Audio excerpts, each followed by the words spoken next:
A very good day to you. I'm Hank Gross, Mid-HudsonNews.com. It's Thursday, May 20th.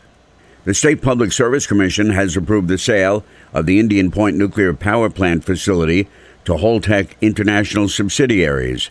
The unanimous vote came Wednesday following a negotiated agreement between the state, County of Westchester, local governments, Public Utility Law Project, Riverkeeper, Entergy, and Holtec, which provides for the transfer of the power facility to Holtec for a swift, complete, and safe decommissioning and site remediation.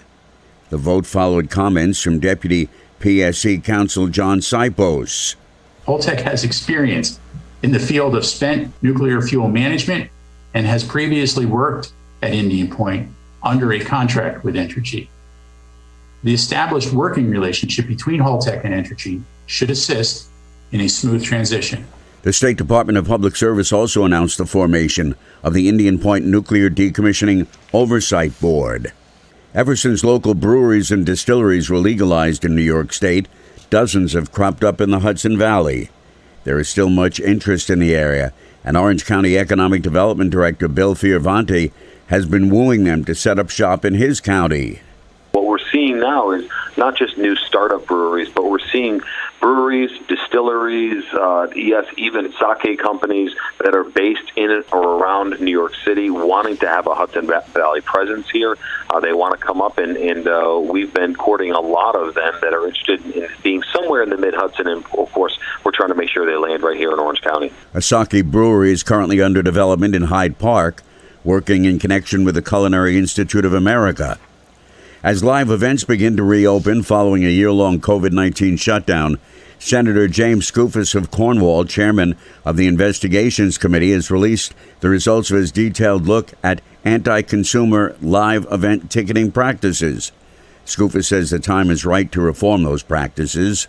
The live events capital of the United States, New York, is reopening. Whether it's sporting events, Broadway is due to reopen soon, concerts, the live event industry is reopening. But it's also timely because the state's ticketing laws are due to expire on July 1st. And so the next month or so are going to determine whether we want to be fan-friendly or insider-friendly as the live event capital of the nation. The senator says the report's legislative recommendations are a wholesale pro-consumer reboot of live event ticketing practices. Juan Figueroa remembers how crack cocaine turned users into criminals more than 30 years ago when they committed crimes to support their drug habit. So when he was running for Ulster County Sheriff at the end of the last decade, he encountered families dealing with the scourge of the current opioid epidemic. Figueroa set up the county's opioid response as law enforcement, or Oracle team, so law enforcement officers could direct users to treatment instead of jail. Even if Urgent goes in and does an arrest on a dealer and there are users there, they call up the Oracle team and they get them to rehab.